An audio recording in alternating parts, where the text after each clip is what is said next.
It is a conflict that has lasted 16 years, but now more U.S. troops will be heading to Afghanistan. Pentagon Chief James Mattis has now assigned an order to dispatch additional forces.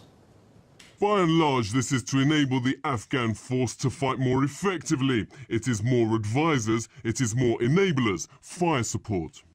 On Wednesday, the U.S. acknowledged it currently has 11,000 military personnel in Afghanistan. That's about 2,500 more than previously stated.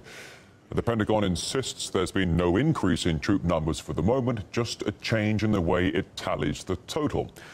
Now, the move to bolster U.S. forces comes after Donald Trump announced his brand new strategy for Afghanistan. That was just last week.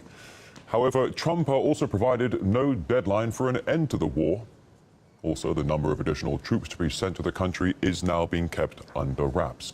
In addition, the president wants NATO allies to throw more soldiers and more money into the fight. Now, Trump's Afghan strategy shakeup is raising fears of even more civilian casualties in the country. On Thursday, 11 civilians were confirmed dead in an airstrike by NATO forces, according to local officials. The forces said they were targeting Taliban militants, but locals claim there were no extremists in the area. And there's been no confirmation of the strike so far from NATO or the US-led coalition, but a spokesperson for the NATO-led mission in Kabul says the reports are still being investigated. Robert Naiman, policy director at the Just Foreign Policy think tank, says the new strategy will simply lead to more civilian deaths. Lyndon Johnson said of Vietnam, okay, I know that we can't win, but I'm not going to be the first president to lose a war. That's the logic of kicking the can down the road. Keep it going.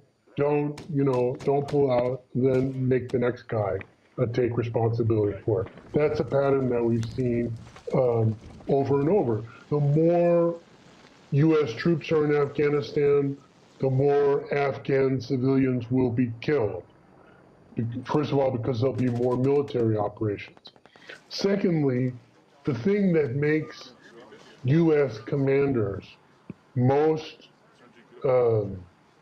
reckless in the use of U.S. firepower is protecting U.S. troops. You can have whatever rules of engagement you want, but no U.S. commander will ever be punished for using any amount of firepower. Those two factors mean that more U.S. troops equals surely more Afghan civilian casualties.